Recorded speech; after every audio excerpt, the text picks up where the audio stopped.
médicos residentes. El día de hoy se encuentra la ponente, es la doctora Luz Reina Mejía. Ella es neumóloga pediatra y el día de hoy los va a apoyar con el tema de atelectasia persistente.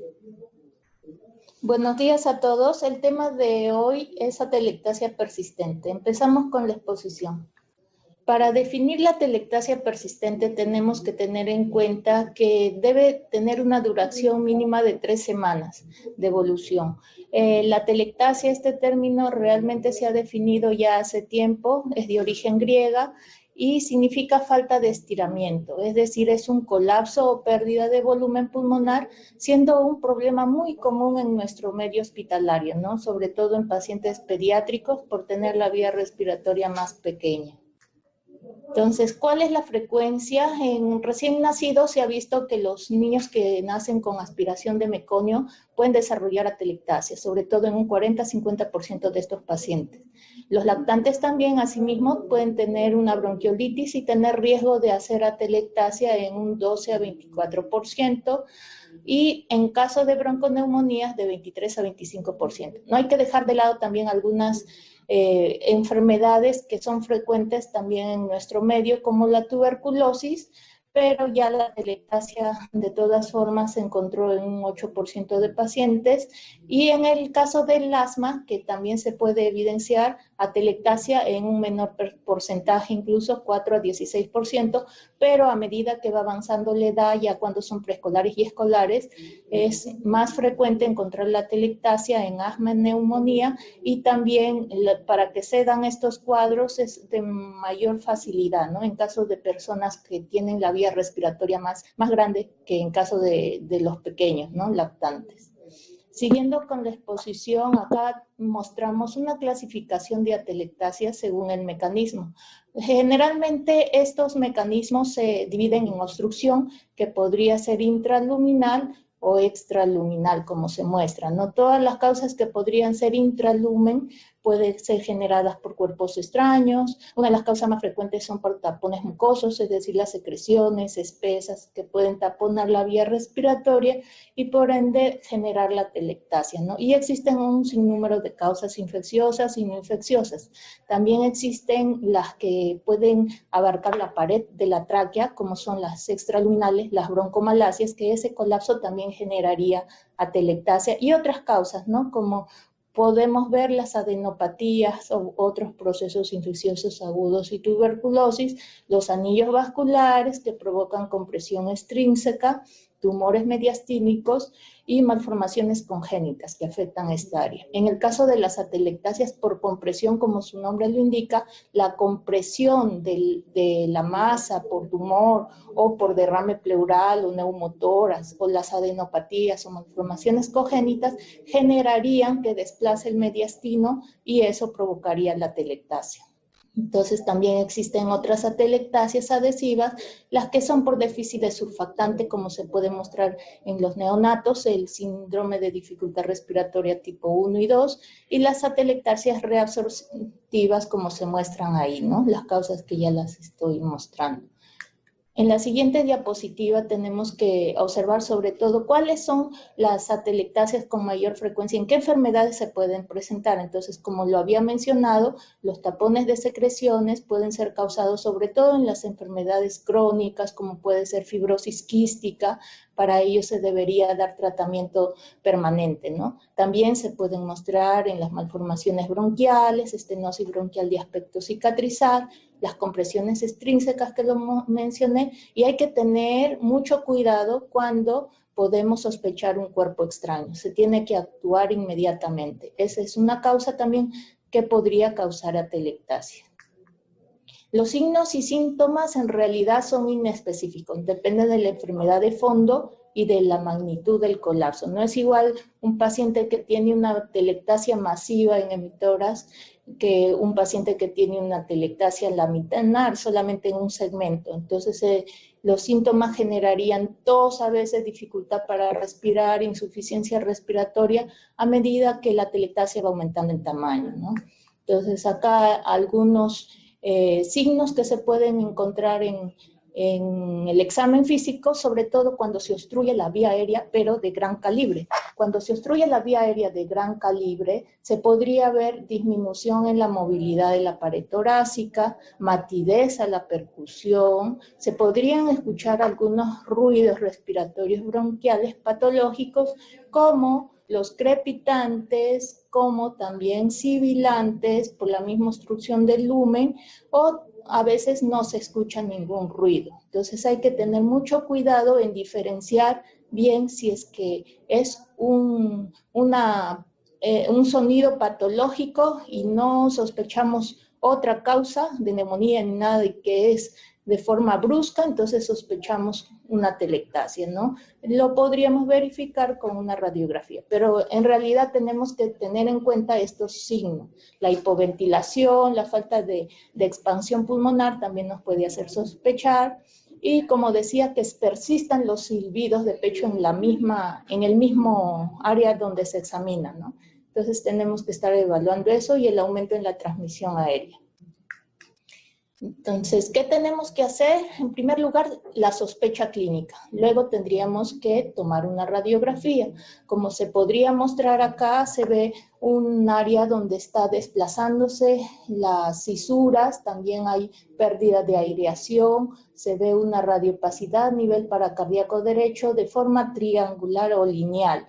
Eso de ahí es una atelectasia, sobre todo del lóbulo medio, y eso está generado por diversas causas, ¿no? Entonces hay que estar viendo los signos directos e indirectos. Generalmente estos signos nos van a hacer sospechar, ¿no? Cuando son indirectos hay una elevación diafragmática, podría haber un desplazamiento mediastínico, una hiperinsuflación compensadora y un desplazamiento iliac.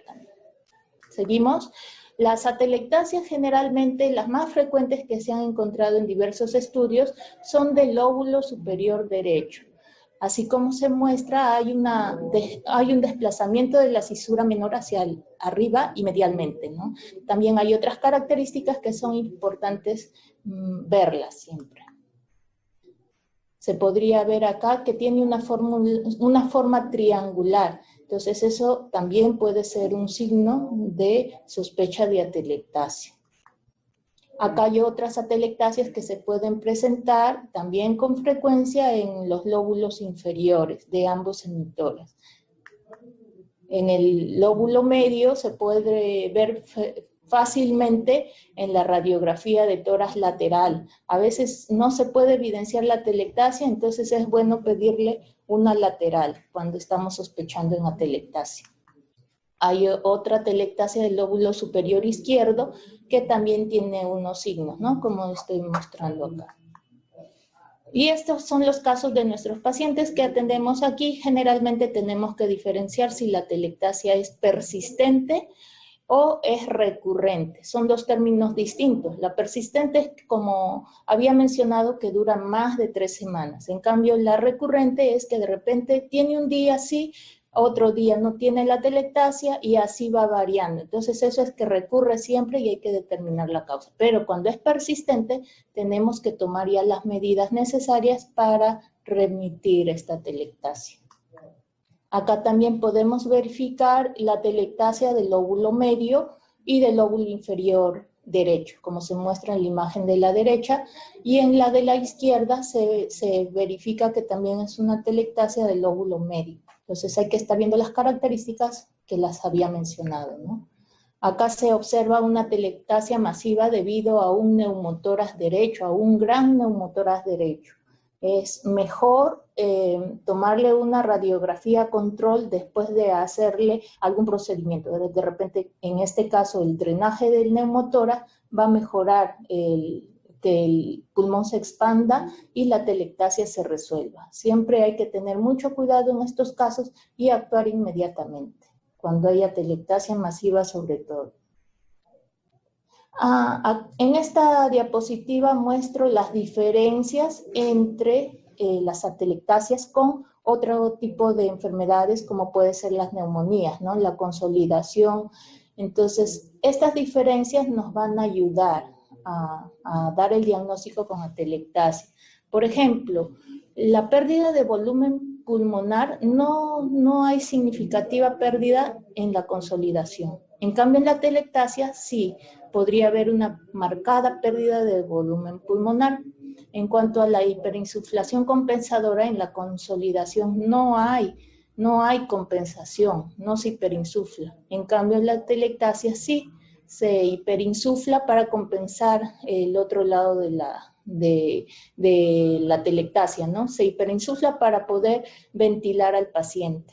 Entonces, el desplazamiento mediastínico también puede ser una característica radiológica para poder determinar si es que es una consolidación en caso de un derrame pleural o una gran masa en un lado, el mediastino se desplaza hacia el otro lado de la lesión. En cambio, en la telectasia no.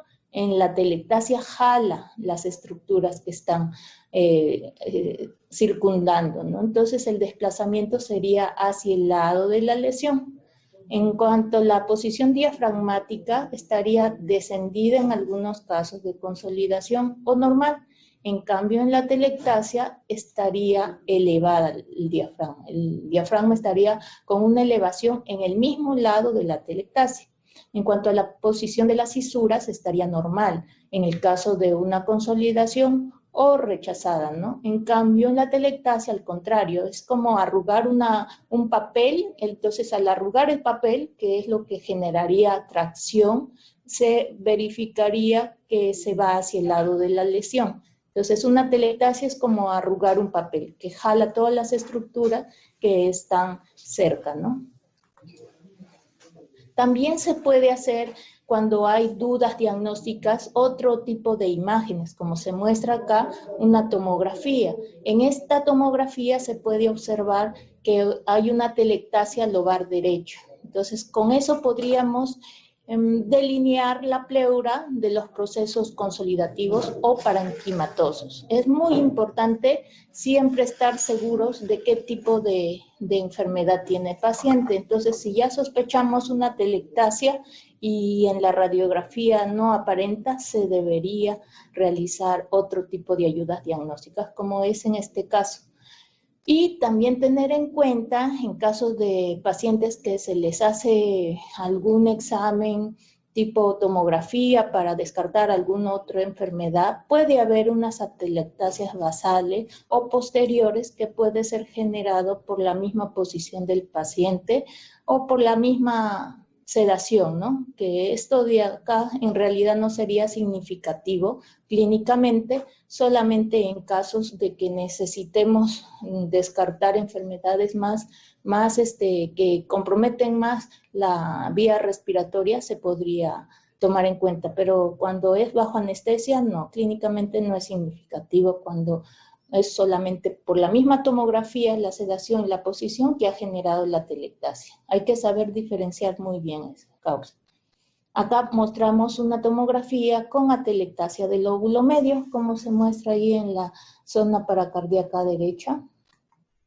En cuanto a la ecografía torácica, en realidad no hay mucho valor diagnóstico utilizando la ecografía. Es muy limitado, solamente en el caso de que la telectasia esté muy extensa y esté comprometiendo cerca a la pleura, podría hacernos diferenciar entre derrame pleural y atelectasia, pero en realidad no se debería usar de rutina, ¿no?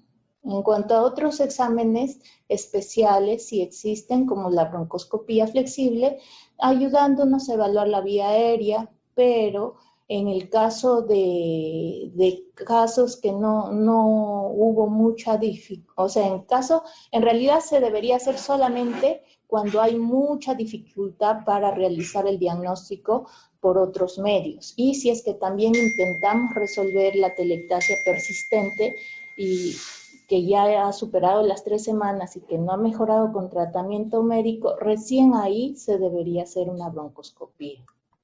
Por lo tanto, debe considerarse como el último recurso en el manejo de la telectasia y utilizarla solo cuando las terapias no invasivas han fallado.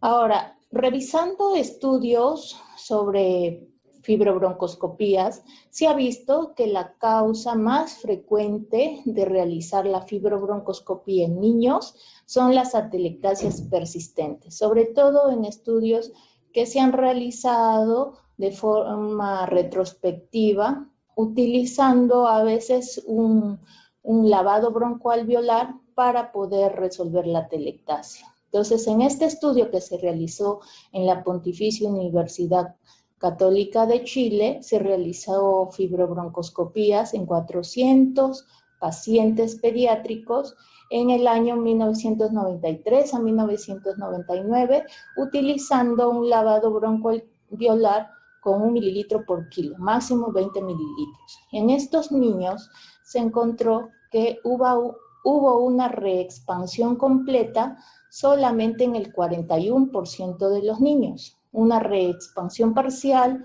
en el 34% y sin reexpansión 25%.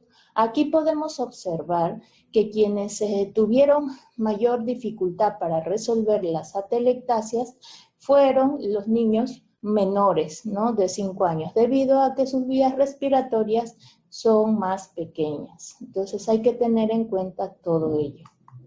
Acá también en este mismo estudio podemos observar las causas más frecuentes de atelectasias. Entre ellas están las causas agudas y las causas crónicas, teniendo mayor o mejor pronóstico las que tienen causas agudas, resolviéndose mucho más fácilmente, ¿no?, obteniendo la reexpansión completa en mayor porcentaje.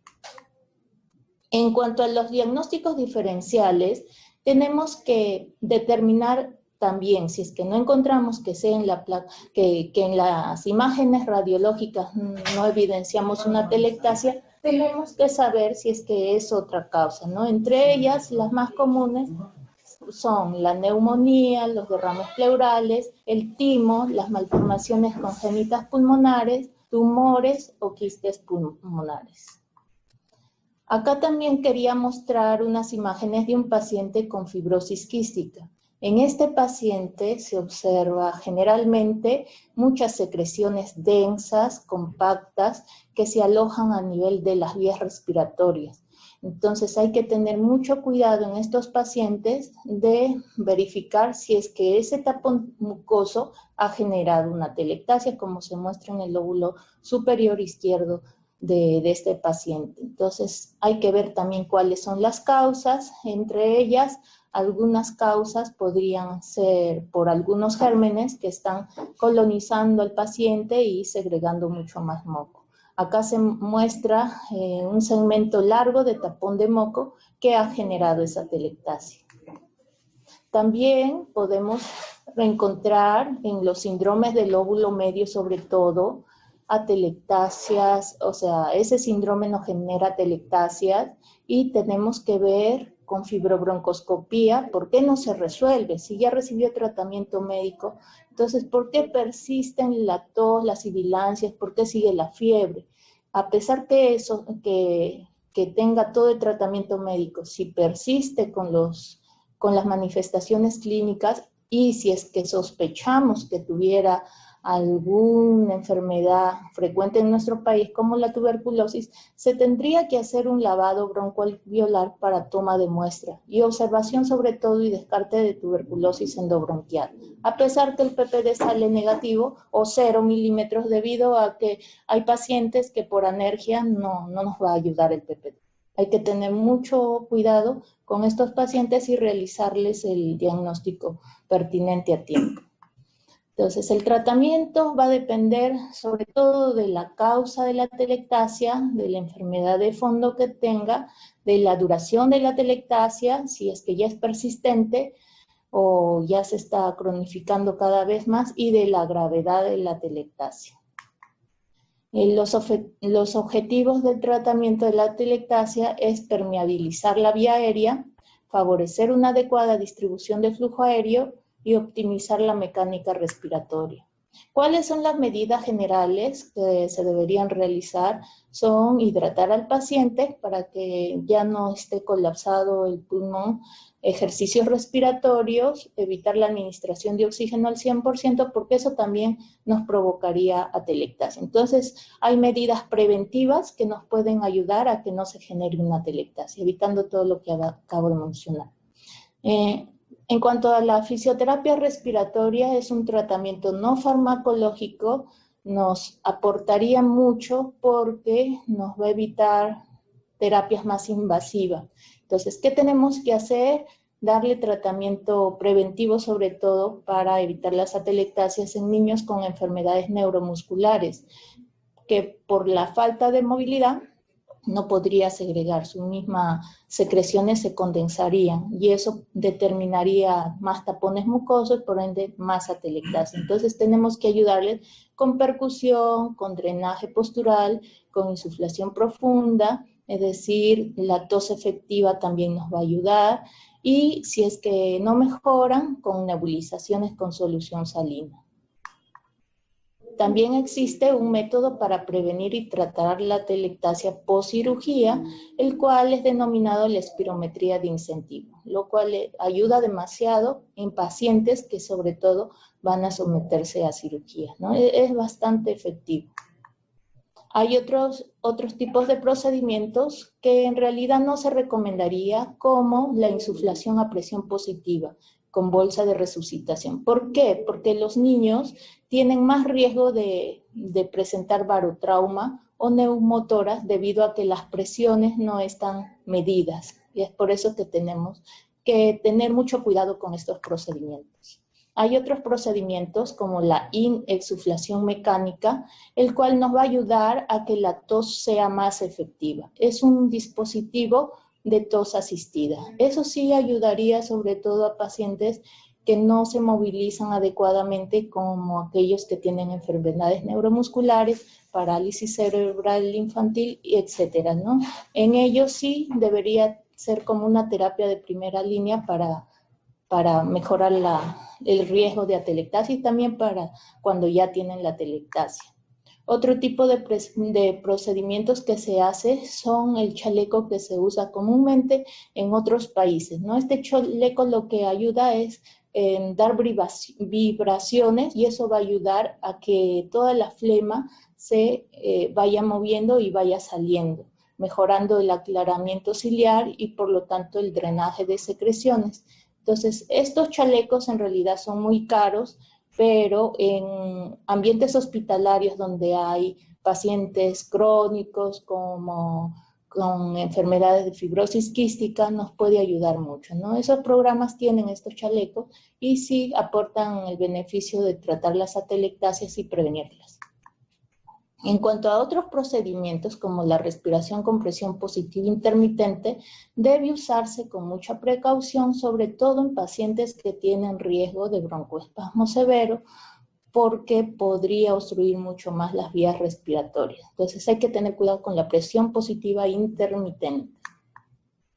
En cuanto al tratamiento farmacológico, existen broncodilatadores, también las nebulizaciones se pueden realizar con suero salino hipertónico para que nos diluya más las secreciones, ¿no? Los mucolíticos utilizados son, en general, no hay mucha evidencia, pero los estudios que se han realizado de forma retrospectiva han mostrado que sí ayudaría la alfadornasa. En cuanto a la acetilcisteína, generalmente ese medicamento no nos aporta mucha mejoría, al contrario puede causar más hiperreactividad bronquial, entonces no se recomienda su uso, ¿no? Aunque hay estudios muy controversiales.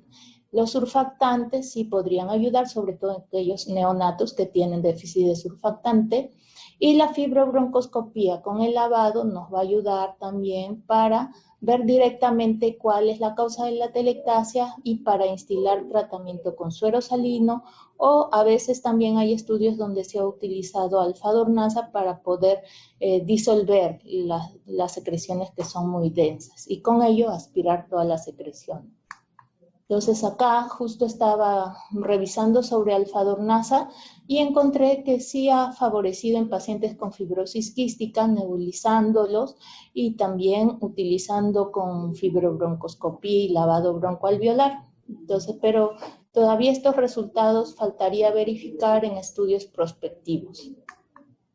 En cuanto a la acetilcisteína, no se recomienda su uso, sobre todo por el riesgo de presentar hiperreactividad bronquial.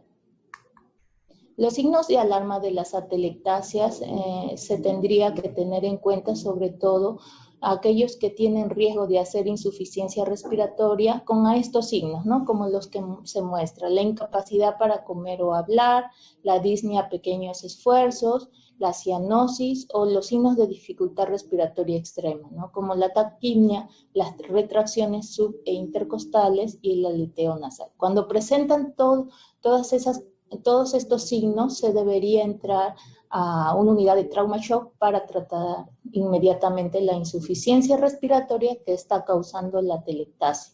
Y quizá el método invasivo que podría usarse después de no mejoría con tratamiento médico sería el lavado broncoalveolar mediante la fibrobroncoscopía.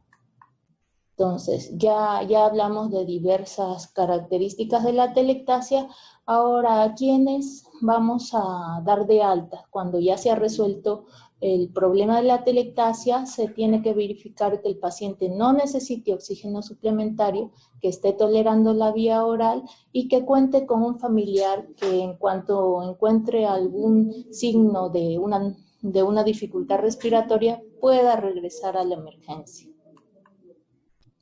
Ahora, lo último que se tendría que hacer en caso no se resuelva ni con tratamiento médico, ni con tratamiento farmacológico, ni preventivo, entonces se tendría que hacer una evaluación, ¿no? Si no mejora ni siquiera con la fibrobroncoscopía, una evaluación riesgo-beneficio, como en el caso de este paciente que presentaba una neumonía grave por adenovirus, en el cual lo que vieron fue hacerle neumonectomía del lado izquierdo por la atelectasia persistente. Viendo una tomografía 8 años post-neumonectomía, se puede observar que hay una dilatación del pulmón derecho con herniación hacia el hemitórax izquierdo y bronquiectasis. Entonces, en realidad lo que se debería hacer es ver riesgo-beneficio, ¿no? Si es que va a haber un mayor beneficio y no corre riesgo su vida, se podría utilizar este método, pero siempre y cuando ya hemos agotado todos los recursos anteriores. En cuanto al pronóstico, el pronóstico está determinado por el tamaño y la causa de la atelectasia.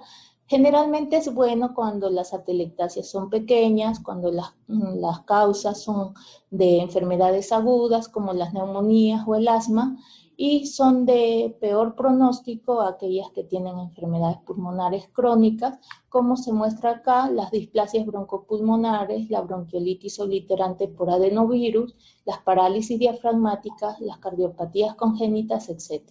Y mejor pronóstico, como lo mencioné, las de causas agudas, como el asma y la neumonía. También se pueden presentar complicaciones de las mismas atelectasias, como que la atelectasia aumenta cada vez más de tamaño, provocando más insuficiencia respiratoria. Se puede sobreinfectar también la atelectasia, entonces se tendría que administrar tratamiento antibiótico, y por la persistencia de la atelectasia y la cronificación de esta, se podrían generar bronquiectasias. Entonces hay que tener en cuenta estas complicaciones. Ahora, hablando sobre el manejo según nivel de complejidad y capacidad resolutiva, se tendría que verificar si el paciente no tiene ninguna enfermedad pulmonar crónica, si no tiene falla de Medro, si no tiene hipoxemia, ni dificultad respiratoria o algún signo de enfermedad pulmonar crónica, podría ser manejado en el primer nivel de atención. Si es que el paciente ya recibió el manejo adecuado, tratamiento médico, y no ha cedido a esta atelectasia y ya está superando el tiempo necesario para que regresione, entonces ahí sí podría ser referido a un centro con mayor capacidad resolutiva para utilizar otros métodos, ¿no? Que no cuentan los de primer nivel de atención. Entonces, en resumen, acá muestro un flujograma en el cual nos indica, si es que hay sospecha clínica, se tiene que hacer una radiografía. Con la radiografía tenemos que observar si es que presenta una atelectasia, si es que sí presenta la atelectasia, se tiene que dar tratamiento médico. Si es que no presenta la atelectasia, tenemos que continuar con los diagnósticos diferenciales, ¿no? ¿Qué otro diagnóstico podría ser? como neumonías, otras enfermedades, timo, de repente no es nada patológico, entonces se tiene que ver cuál es el diagnóstico diferencial. Si con el tratamiento que se le da, el tratamiento médico, la hidratación, los ejercicios respiratorios, la fisioterapia respiratoria, si con todo ello no cede la telectasia, a pesar de estar tratando la enfermedad de fondo, entonces se tendría que realizar, si es que no mejora, si es que sí mejora, continuar con el mismo tratamiento, pero si es que no mejora, se tendría que realizar una broncoscopía y un lavado broncoalveolar. Si es que con esta broncoscopía y lavado mejora, entonces tenemos que continuar con el tratamiento. Y si es que no mejora, ahí sí, por la última causa que no mejore, determinando cuál es la posibilidad de tratamiento quirúrgico, se debería hacer una junta médica y determinar el riesgo-beneficio si es que le favorecería alguna posibilidad de tratamiento quirúrgico o también tratar la enfermedad de fondo quirúrgica. Puede ser que sea un anillo vascular, una cardiopatía congénita y siempre va a mantener la telectasia por compresión extrínseta. Entonces sí sería muy favorecedor realizar el tratamiento quirúrgico. Con todo ello, se continúa el tratamiento y luego se da el alta al paciente con todos los signos de alarma que debería llevar a casa para que se verifique que su evolución es favorable. Entonces, todo ello ha sido sobre el tema de atelectasias persistentes. Muchas gracias por